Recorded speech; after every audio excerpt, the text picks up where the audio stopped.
الحمد لله نحمده ونستعينه ونستغفره ونؤمن به ونتوكل عليه ونعوذ بالله من شرور أنفسنا ومن سيئات أعمالنا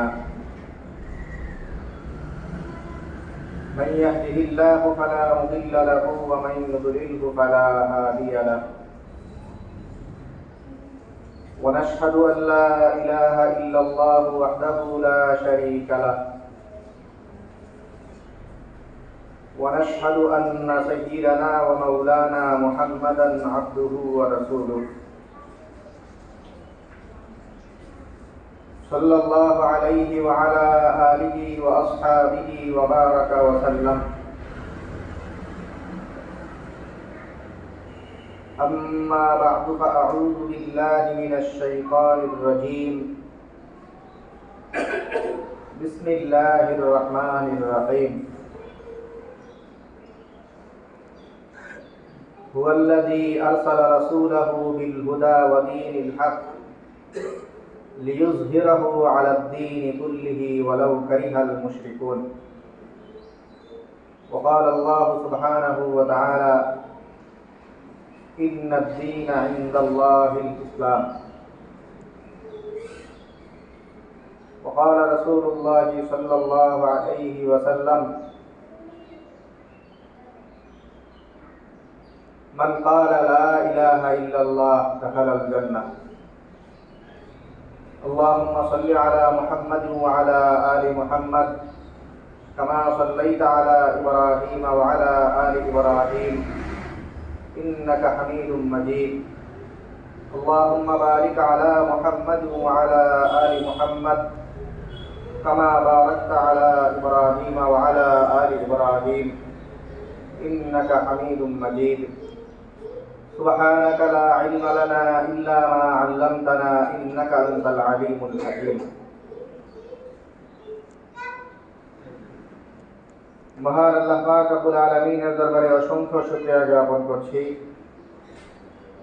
যিনি আমাদেরকে অন্যান্য জুমার ন্যায় আজকেও জুমার নামাজ আদায়ের জন্য পবিত্র ঘর মসজিদে আসার তৌফিক দান করেছেন। আলহামদুলিল্লাহ।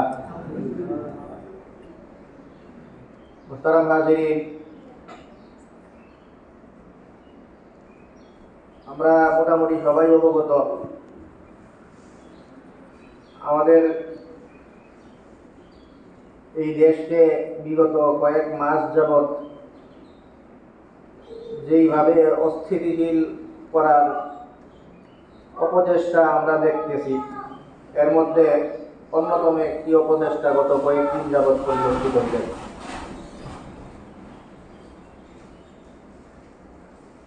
এটা হিন্দুদের একটা বিশেষ সংগঠন হিন্দুত্ববাদী ইসকন এই নামে, বিশেষ করে চট্টগ্রাম অঞ্চলে তাদের কিছু অপতৎপরতা আমাদের এই দেশ এবং এই দেশের মুসলমানদেরকে বিশেষভাবে ভাবিয়ে তুলছে। তো ইসকন নিয়ে তো আমরা কথা আপনাদের সামনে বলবো।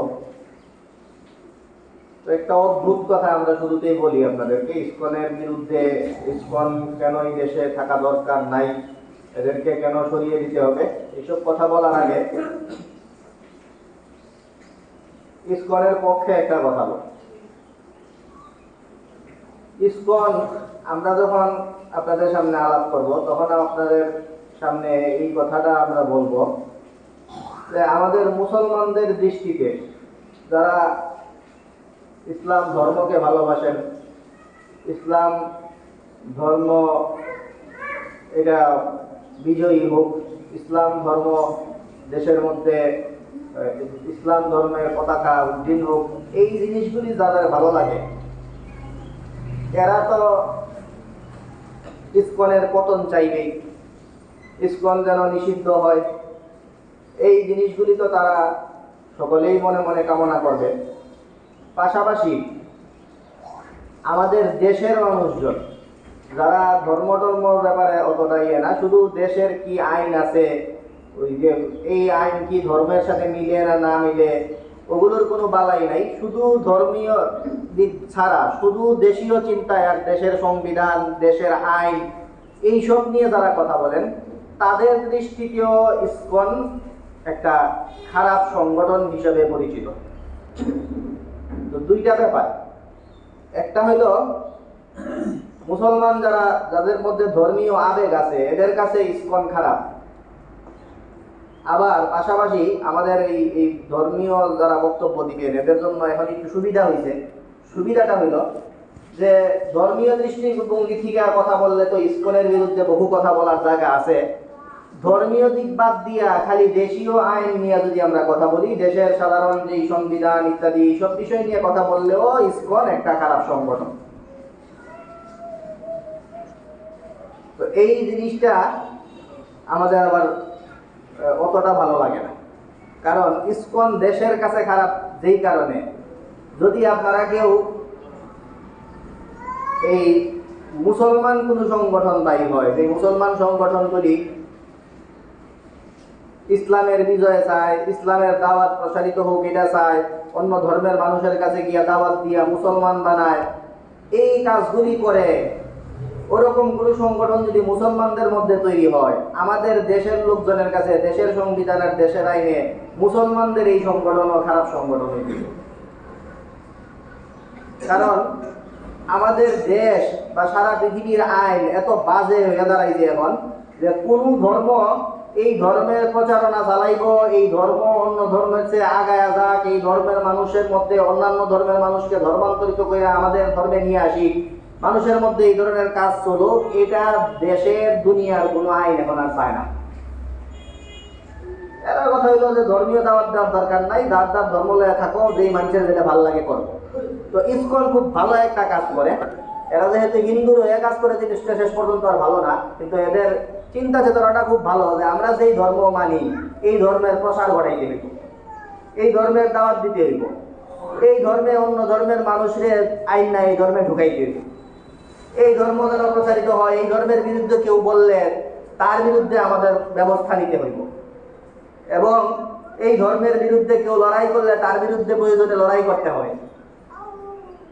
এই ধরনের চিন্তা তো তারা খুব ভালো চিন্তা, এটা হিন্দুদের চিন্তা দেখা, এই কারণে আমরা এটার বিরুদ্ধে বলবো, কিন্তু এটা খুবই ভালো চিন্তা। এই চিন্তা লালন করে দেখা আমাদের দেশের মানুষের কাছে, সংবিধানের কাছে, দেশের আইনে ইসকন খারাপ। আপনি যদি মুসলমানদের কোনো ধর্ম এরকম তৈরি করেন, কোনো সংগঠন, ওই সংগঠনটাও আমাদের দেশের আইনে, সংবিধানে খারাপই হবে। আমরা বলবো যে দেশের আইনে, সংবিধানে ইসকন খারাপ, কিন্তু এটা বললে একটু লজ্জাও লাগবে মাঝে মাঝে যে ইসকন খারাপ কি, আমরা মুসলমানরাও যদি এরকম ভালো কাজ করি তা আমরাও তো আমাদের এই সংবিধানে খারাপই হবে। তো ইসকনের ব্যাপারে আমরা একটু ইসকনের কিছুটা পক্ষে পক্ষে মনে হয় এই ধরনের একটু বক্তব্য দিয়া মূলত আপনাদেরকে ইসকন কি জিনিস সেটা চিনাইতে চাইছি। ইসকন হিন্দু না, শুধু হিন্দুদের একটা সংগঠন।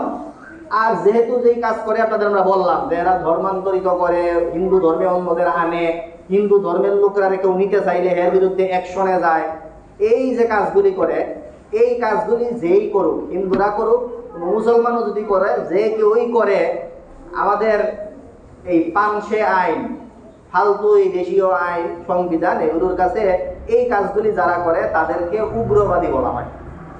এদেরকে উগ্রবাদী, কট্টরপন্থী, মৌলবাদী এইসব বলে। আর মুসলমানরাও যদি দেখা যায় যে অন্য ধর্মের মানুষকে খ্রিস্টানদের মধ্যে দাওয়াত দিয়া মুসলমান বানাইতে চায়, মিশনারিদের মধ্যে কাজ করে এমন মুসলমানদের সংগঠন আছে, হিন্দুদের মধ্যে কাজ করে এমনও আছে। তো এই কাজগুলি যারা করে এদেরকেও এই খারাপ চোখেই দেখে আমাদের দেশীয় আইন। ধর্মান্তরিত কেন করবো, এগুলি নিয়ে একজন নতুন মুসলমান হইলে এর লগে যে কত ধরনের আইনি জটিলতা দেখা যায়, কেউ মুসলমান বানাইতে এখন সাহস করে না, এমন অবস্থা। মুসলমান বানানো কত, অন্য একজন মুসলিমরে মুসলমান বানানো, এটা অনেক গুরুত্বপূর্ণ কাজ। কিন্তু আমাদের এই দেশের এই যায় ঝামেলা আইনি জটিলতায় অনেকে ভয়ও পায় যে ধরো আমি কাউরে মুসলমান বানাবো, পরে এরে আমি অন্য ধর্মের থেকে নিয়ে আসছি, ধর্মান্তরিত করছি, এগুলি বইলে আবি যাবি আমার ভাষায় দিব। তাইলে এই হইল ইসকন, যারা হিন্দু ধর্মের প্রচার ঘটায়, হিন্দু ধর্মের জন্য প্রয়োজনে লড়াই করে, হিন্দু ধর্ম থেকে যদি কাউরে ধর্মান্তরিত করে। আপনারা একটা নাম কিছুদিন আগে যারে ইসকনের লোকজন কুপাইয়া মারছে, একটা পরিচিত নাম, আপনারা সবাই মোটামুটি নাম জানা গেছেন, সাইফুল ইসলাম আলিফ। তো সাইফুল ইসলাম আলিফ, ওই যে আমরা জটিলতাটার কথা বললাম যে অন্য ধর্মের কাউরে মুসলমান বানাইলে, অন্য ধর্মের লোকজনের মুসলমান বানাইলে বেশ আইনি জটিলতায় পড়া লাগে। এই আইনি জটিলতা নৌ মুসলিমদের আইনি সহায়তা দেওয়ার জন্য প্রসিদ্ধ ছিল এই আইনজীবী সাইফুল ইসলাম আলিফ।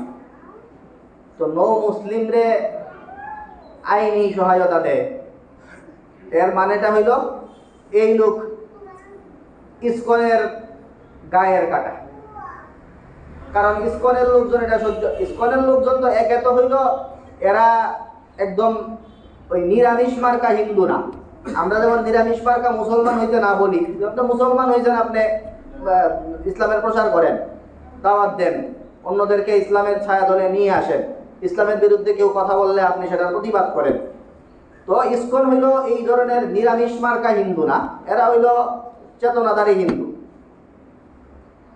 তো আমরা যেমন চেতনাধারী মুসলমান হইতে বলি, ইসকন এরকম চেতনাধারী হয়েছে, বাকি মুসলমান হয়েছে না হিন্দু হয়েছে। তো ইসকনের কাজ মানুষের অন্য মুসলমান যারা এদেরকে কিভাবে হিন্দু বানানো যায়, এটাই হলো এদের মিশন। তো এরা যদি দেখে যে আমাদের মিশন হইল অন্য হিন্দু না যারা তাদেরকে হিন্দু বানাইতে, সেইখানে আমাদের সামনে হিন্দুদেরকে মুসলমান বানাই ফেলতেছে, কত বড় কথা।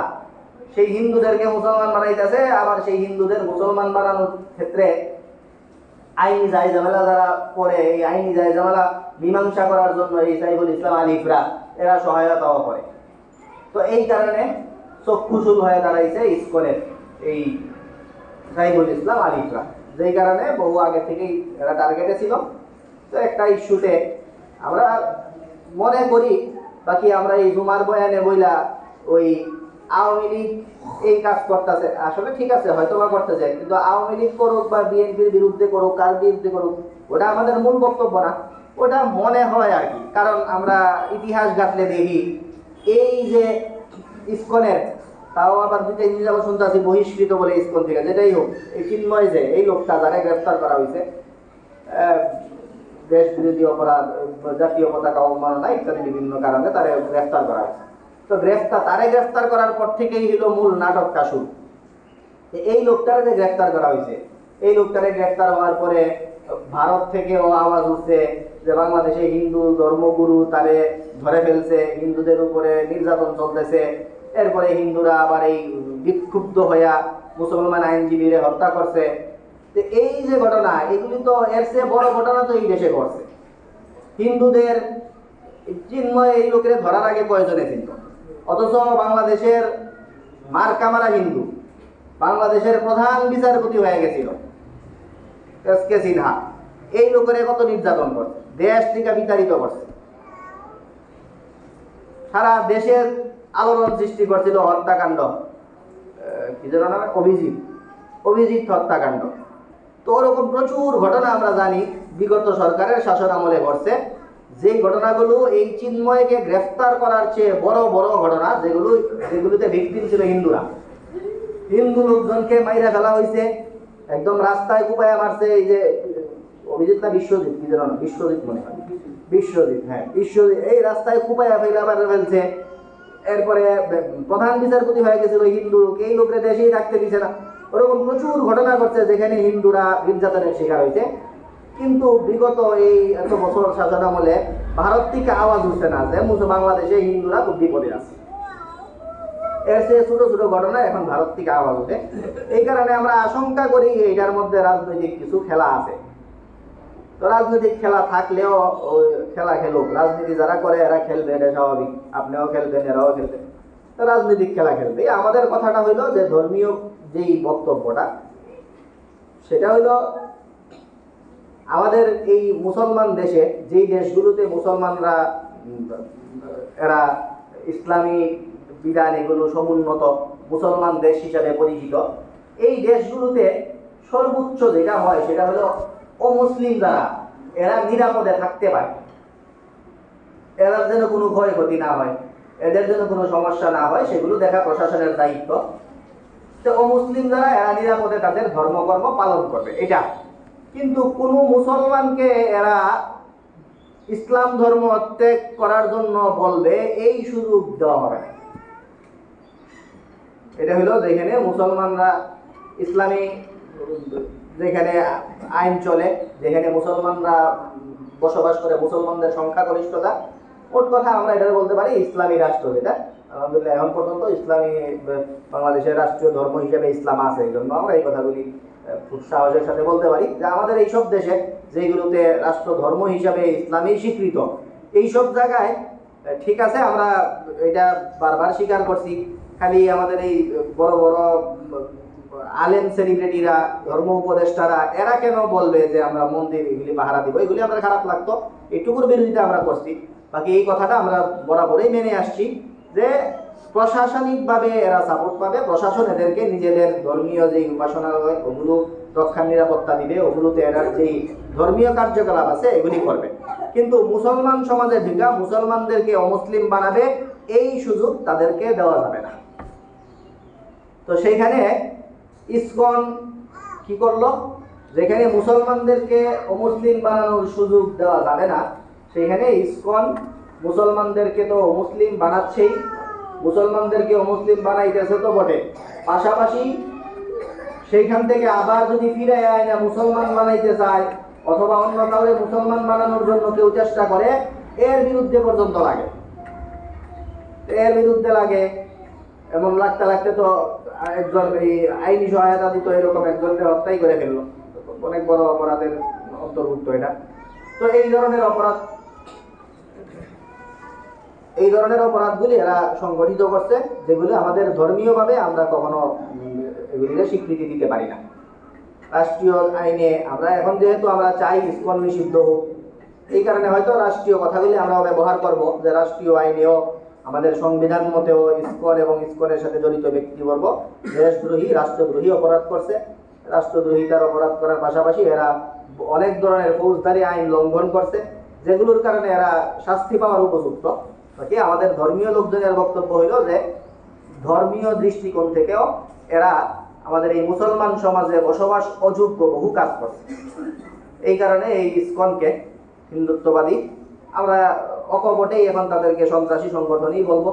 মুসলমানদেরকে ওর আক্রমণ করলো, মসজিদে পর্যন্ত এরা আক্রমণ করছে, মসজিদ ভাঙছে, মুসলমানদের আইনজীবী তাদেরকে কুপাইয়া মারছে। তো এই ধরনের অপকর্মের পরে আমরা তাদেরকে তাদের বিচারের আওতায় আনা হোক, এই জন্য আমরা জোর দাবি জানাই। এই হিন্দুত্ববাদীদের একটা, অন্যান্য হিন্দুরা থাকুক, ইসকন যেহেতু এরা আমাদের মুসলমানদের সমাজে সাথে যায় না, মুসলমানদের মধ্যে উল্টো এরা দাওয়াতি কাজ করে, যেটা মুসলমানদের সমাজে বৈধ না, যে মুসলমান সমাজে আইসা অন্য কেউ দাওয়াতি কাজ করে এরা অমুসলিম বানাবে। তাই আমাদের ধর্মীয় বক্তব্য হলো এইটা, এই কারণে এদের সমস্যা, আমরা এদের বিরোধিতা করি। আর এখন একটু সুযোগ পাইছি আমরা ধর্মীয় লোকজনের লিখা রাষ্ট্রীয় কিছু কথাবার্তা বলবো আর কি, যে রাষ্ট্রীয়ভাবে এরা জাতীয় পতাকা অবমাননা করছে, মুসলমানদের উপরে আক্রমণ করছে, ফৌজদারি আইন লঙ্ঘন করছে, রাষ্ট্রীয় অপরাধ, এরা তাদের এই চিন্ময় পতাকা অবমাননা করছে, এই জাতীয় যে অপরাধগুলো, এগুলোকে আমরা এখন পুঁজি কইরা মূলত হইল এই অপরাধগুলির পুঁজি করে আমাদের মূল বক্তব্য থাকবে ধর্মীয় মানুষের এইটাই, যে ধর্মীয় মুসলমান সমাজে অমুসলিম কোনো এই ধরনের দাওয়াতি সংগঠন যেন না থাকতে পারে, এই জন্য আমরা সচেষ্ট হইব। এবং এই কারণে এখন সময় আসছে এদের বিরুদ্ধে মুখ খোলা, এবং বিভিন্ন জায়গা থেকে আন্দোলন, সমাবেশ, কর্মসূচি এগুলোর শুরু হয়েছে। সেই কর্মসূচি, সমাবেশ এগুলির অন্তর্ভুক্ত আজকে আমাদের সবচেয়ে বড়, আমাদের মুসলমানদের অরাজনৈতিক বড় প্ল্যাটফর্ম। এই নামের কারণে রাজনৈতিক এটা কোনো প্রশংসা বা নিন্দার কারণে না, পরিচয়ের কারণে বললাম। হেফাজতে ইসলাম বাংলাদেশ আজকে জুমার পরে ভাবে বিক্ষোভ সমাবেশ ডেকেছে, এবং আমরা বারবারই বলি, আগে থেকে আপনাদেরকে অগ্রিম জানাইয়া দিই যে যখনই আমরা বুঝি যে এটা নিয়ে সারা দেশেই কিছু না কিছু হইব, কি বলবো, আমরা বলছি আমরা জানি আপনাদের এলাকায়ও হবে, অন্যান্য এলাকায়ও হবে।